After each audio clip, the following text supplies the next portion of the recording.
টিপ টিপ বৃষ্টি, মাঝে মাঝে মুষলধারে বৃষ্টি।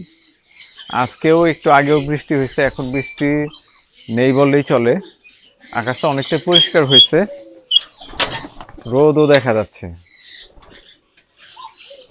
কবুতরগুলোকে ছেড়ে দেই, সবগুলো ছাড়বো না, একটা ধাপড়ি ছাড়বো আর কি।